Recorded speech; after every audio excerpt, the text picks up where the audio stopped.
Let me share some facts with you.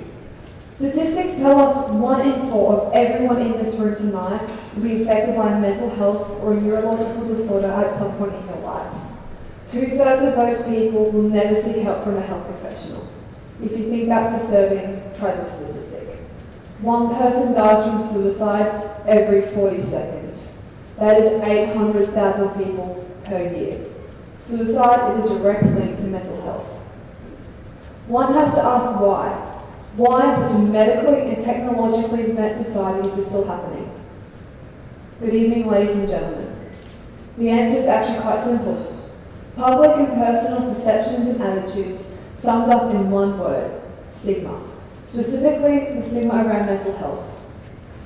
Stigma is defined as a negative perception due to a physical condition or mental condition, such as mental health. With so many people suffering from some form of mental illness, it would be assumed that it is a common situation and widely accepted in our community. However, sadly, this is not the case. The stigma associated with mental health is a result of misunderstandings and ignorance. Those suffering with mental illness are often shunned, neglected, or even feared. They are seen as people who can't control their emotions, or are crazy for feeling and acting the way they do. This all too often results in those suffering to feel ashamed, unworthy, and hopeless. This only makes their condition worse. History reveals how horrific it was to anyone suffering with mental illness. The Barton Road Behavioural Hospital describes the methods that we used. One was to stick ice-pick-like tools above the eyes into the brain to sever the nerve connections. Trupitation was also used, which included drilling holes into people's head. Electric shock therapy was also used. Those suffering from mental disorders throughout history have been shunned, neglected, and abused. There is speculation that these methods may still be used in mental hospitals today. Reflecting on the historical cures highlights the historic fear and uncertainty surrounding mental health to the point where people thought drilling holes in people's heads was a good idea.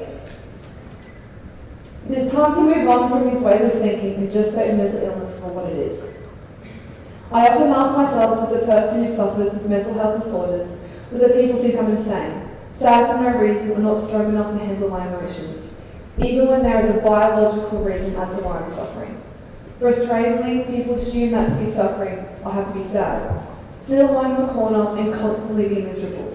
Clearly, here I am, not sitting in the corner being miserable. But people have this stigma, a stereotype that apparently I need to meet. Mental health has always been a part of my life. It seemed like it got to me, but I could never explain why I was sad or constantly overthinking every thought. I thought it was normal. However, I realised that my classmates and other people in my life didn't seem to go through what I was going through. People would ask me, why are you sad? Or the taunts would come. That is why antidepressants were invented. Or everyone has emotions, what's so different about yours? Sometimes they're even joking about killing themselves or making fun of people with mental health disorders. How would they know that I, among many others, was silently suffering? It's so frustrating that mental illness has such a negative, brutal stigma surrounding it. Such stigma only creates more misery and damage, as those who suffer tend to inflict self-stigma such as feelings of shame, hopelessness and isolation, reluctance to ask for help or seek treatment.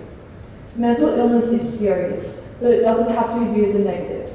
I wonder why so many people are afraid of people with mental health disorders or feed into the negative stigma.